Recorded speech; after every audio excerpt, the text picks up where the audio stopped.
Part 2.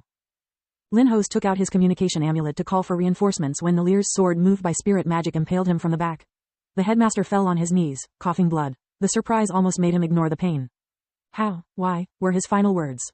Nalir freed herself and Wainmeyer from the ropes, moving the unconscious professor like a puppet thanks to spirit magic. Wainmeyer's remaining arm easily lifted the sword, decapitating LightNovels with a single swing. Blood spurted like a fountain, painting the room red.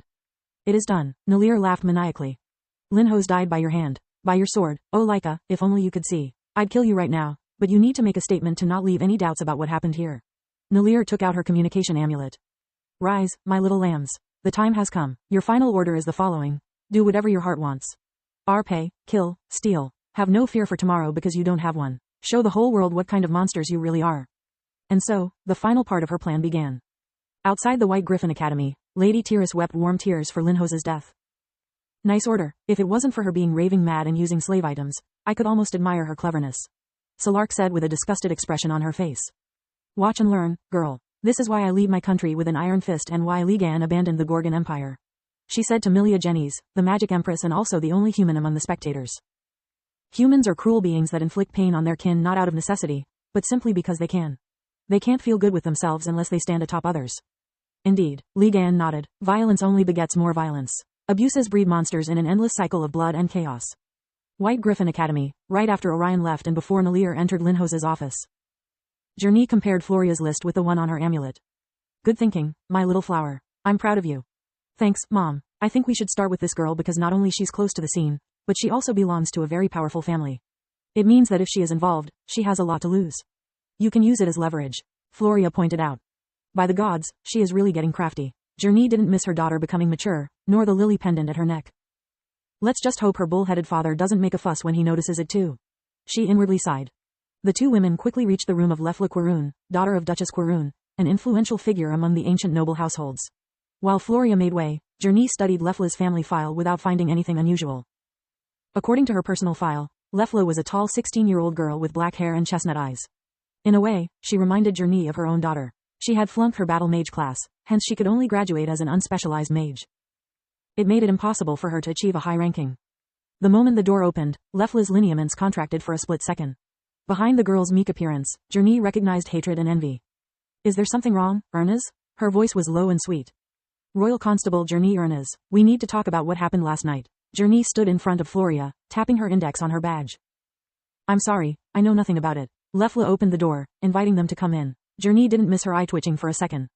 The rooms are soundproof, inside and out. She was still denying when Nalir's voice came out of her communication amulet, giving the final order. The change was like a switch had been pressed. Lefla's features turned into a mask of wrath. She took out a short sword from her dimensional amulet, attacking Floria in a frenzy. Floria didn't even flinch. She grabbed and twisted the opponent's wrist with the left hand, making her drop the blade. At the same time, she grabbed Lefla's neck with the right one, raising her from the ground with a single arm. You better start talking or I'll start squeezing.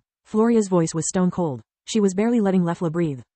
I'll never talk, UWHRE. You don't deserve what you've got. You sucked up to 2 filthy commoners to improve your grades. Another twitch happened.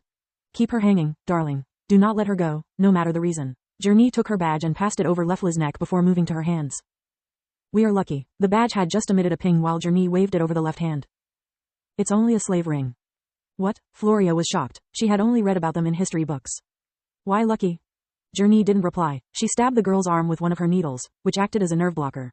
It immediately became limp. Because otherwise, I couldn't do this.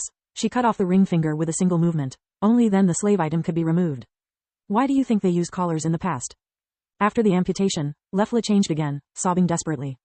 It's Nalir. She made me do it. Lith is kept prisoner inside her apartments.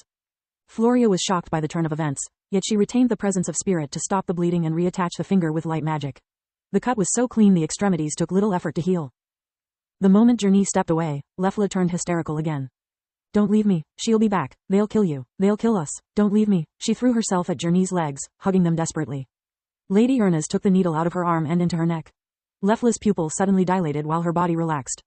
Who is going to kill us? She asked, placing the girl on her bed. Everyone. Nalir's apartments, in the same moment. Lith's eyes opened, staring at the tireless efforts of his captors to make him unconscious again.